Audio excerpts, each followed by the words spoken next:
Great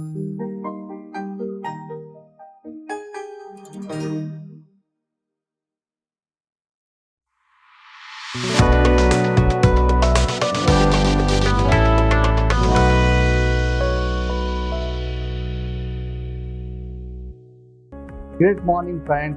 Welcome to the FFF Friday Fusion Fact. It's time to talk about external wealth. And today's topic is utmost important. World invented China in 1995. Now it's India's turn. This decade belongs to India. India पे पैसा लगाओ.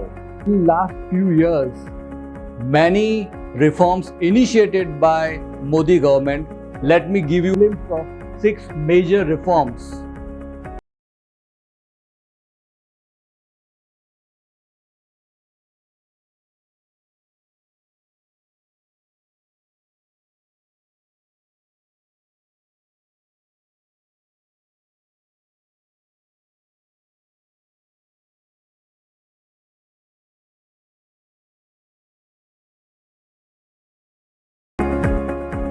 Which means it is a one-stop solution to resolve all the insolvency which previously was taking a long process and that did not offer economically viable arrangement. The main interest of this code is to protect the interests of small investors and make business less cumbersome. That means जो company या firm insolvent होगी उसकी पूरी property और asset cell करके जो पैसा realise होगा वो क्रेडिटर को पे किए जाएगा in a time bound manner. Now nobody can escape from this law.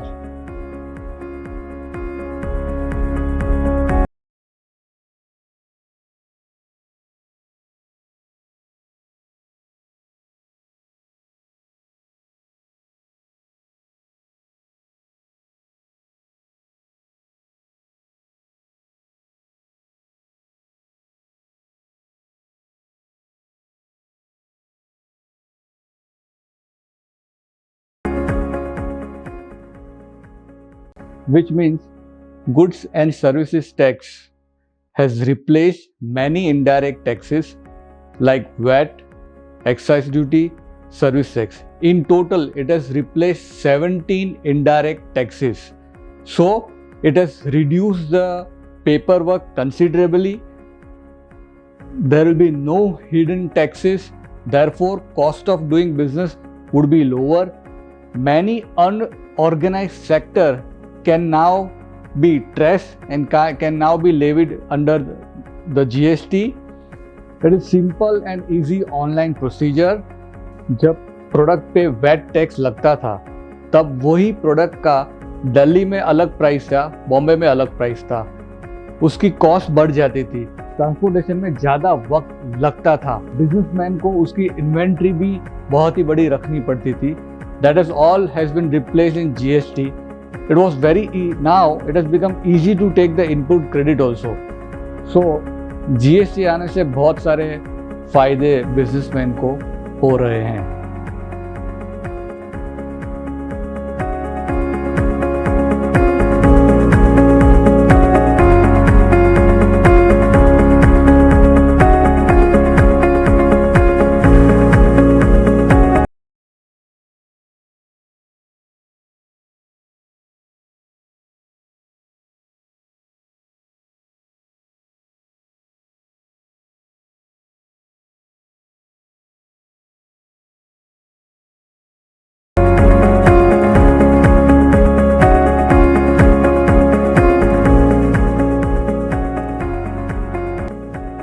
Which means the company will have more money post taxes.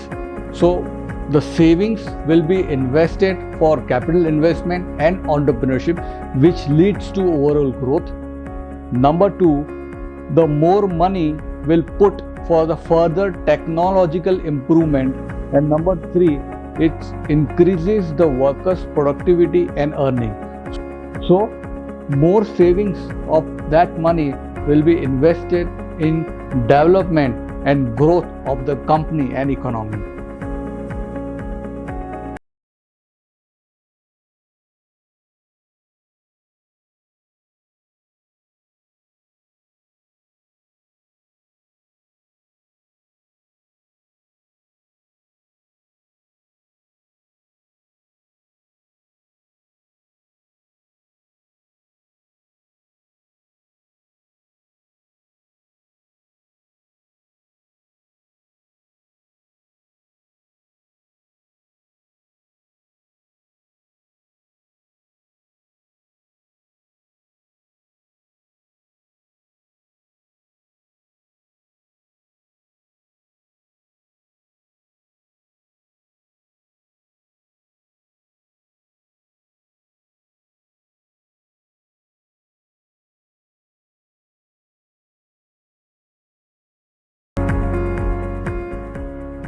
This means this law will protect the farmers from any malpractices.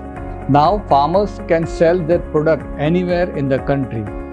Means whole country become one market for farmers. Second, they will get access to better infrastructure and market access. Third, they will get free consultation for irrigation system, greenhouse, bank loans and government subsidies. पहले farmers को अपनी मेहनत और product की fair cell value नहीं मिलती थी, क्योंकि मेजोरिटी जो मिडिल मैन था वही ज़्यादा मार्जिन लेता था, क्योंकि they were not aware about where to sell their product at higher prices. Now, because of they are getting better access to the market, they can sell the product at better prices anywhere in the country. Which means new labor law simplifies the complex compliances of present labor law, which is there since 1947. Number two, it allows the flexibility of doing businesses and hiring, making strike more difficult in industry. Number three, it reduces the influences of trade union and gives social security to all the workers. Number four, it enables universal rights of minimum wages and timely payment of wages to all the workers, including unorganized workers. And number five, annual health checkup for all the workers.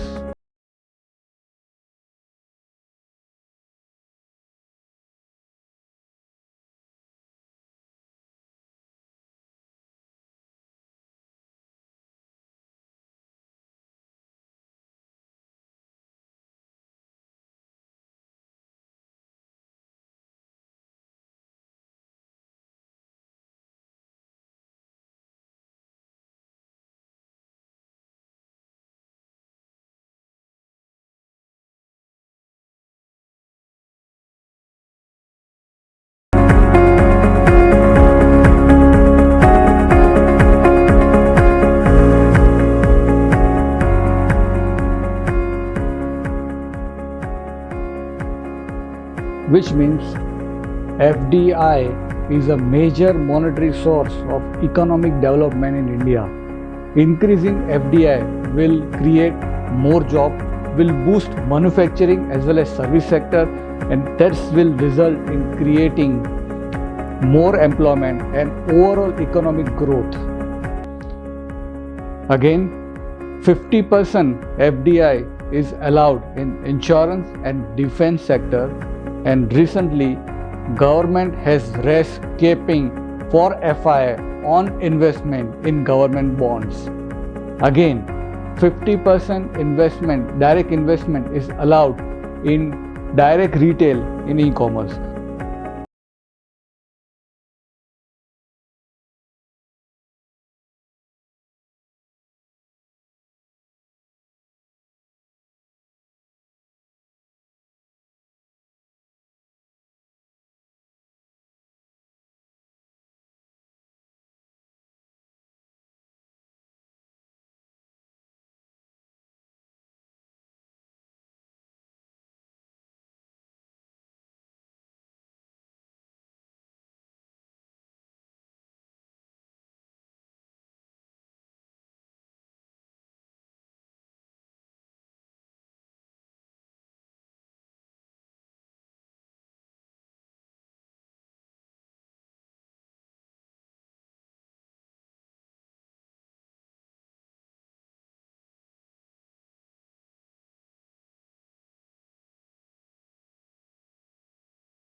It means Digital India scheme is promoted by Modi government to use maximum things in a digital way. The main purpose of this scheme is to reduce the paperwork and to connect every part of India digitally with high-speed internet for overall growth. It consists of three core elements. Number one, development of secure and stable digital infrastructure. Number two, delivering government services digitally. And number three, development of universal digital literacy. Modi government has recently allocated 19,000 crore rupees to provide high-speed internet connectivity to all the villages of India under the Bharat Net scheme. Government has allocated Aadhaar digital biometric card to 130 crore people of India. Let me give you the data of how Digital India is going to change. There are 1.51 crore active SIM card users.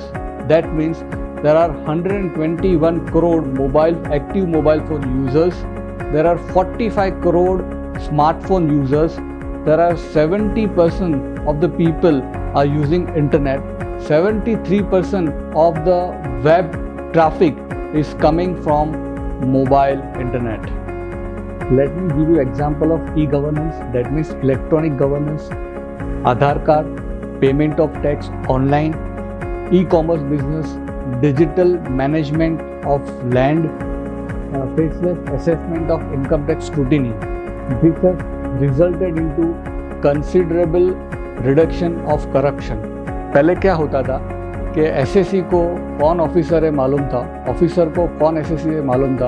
अभी SSC को officer कौन है वो मालूम नहीं है, तो corruption घट गया है. पहले इनकम टैक्स का रिफंड आने में बहुत टाइम लगता था, अब सैलराइज पीपल का रिफंड 15 दिन में आता है. It has influenced the Indian people's life in a major way. In this recent pandemic work from home culture develop हुआ है. इससे क्या होता है कि ट्रैवलिंग टाइम बच जाता है, एक ट्रैवलिंग कॉस्ट बच जाती है और important skill labour hours maximum potential utilise होता है. आपने कभी इमेजिन किया था कि इंडिया के कोई भी पार्ट से आप वीडियो कॉन्फ्रेंस और जूम मीटिंग कर सकते हो, श्रीनगर से आप लाइव टेलीकास्ट कर सकते हो और आप 1-to-1 बात कर सकते हो. This is a boom of digital revolution in India. Any part of India, वो रिमोट लोकेशन हो, श्रीनगर हो, कोलकाता हो या नीचे केरला हो, आप कहाँ से भी ऑनलाइन आप वीडियो कॉल कर सकते हो, वीडियो कॉन्फ्रेंसिंग कर सकते हो. That means you can speak and talk live. That is a digital revolution. Guys, let me give you few more reasons why we should invest on India and Indian stock market. It took 60 years to become 1 trillion economy, another 7 years to become 2 trillion economy, another 3 years to become 3 trillion economy. So with every trillion, it takes very minimum period of time, right? Indian government is committed to expand its economy to 10 trillion in coming 10 years. So if economy at present at 3 trillion and is expected to expand to 10 trillion in 10 years, that means 3 times growth in a period of 10 years. And in the stock market is directly connected with economy. If economy's growth is 3 times from now, then stock market can also rise to 3 times. That means Nifty can rise up between 45,000 to 50,000 and Sensex could rise up to 1,50,000 to 1,80,000. 12 to 13% nominal GDP growth, 7 to 8% real, plus 3.5% inflation. Corporate growth higher than GDP growth. that is around 15% CAGR, and market growth in line with corporate profit earning. If we consider 15% CAGR from now till 10 years, Sensex could easily reach to 2 lakh levels. With interest rate gradually coming down, it's around 4% per annum in India and expected to go down further. That means the Indian corporates and consumer will have more money at lesser interest rate, and that will fire the growth. Introduction of PLI scheme, Production Linked Incentive Scheme, that will boost the corporate profit.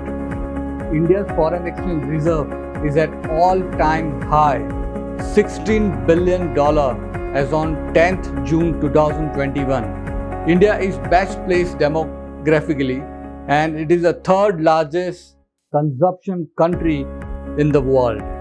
And most important point, every month in India, mutual fund investment through SIP is around 8,500 crore per month, which is expected to grow by 12,000 to 15,000 in coming years. So you can imagine how much investment in equity is going to come in coming years. Guys, it only needs 3 important skills for wealth creation. Number 1, vision to see. Number 2, courage to buy. And number 3, patience to hold. So guys, these were the few points where I have tried to dictate the importance and the development of Indian economy and the logical reason why we should invest in India over a period of 10 years. So guys, if you felt this video useful, then kindly like, share and subscribe to this channel. See you in the next episode. Thank you. Key learnings. Equity by nature is risky. So do your due diligence before investing. In the long term, equity has outperformed other instruments of investment. The key word is long term.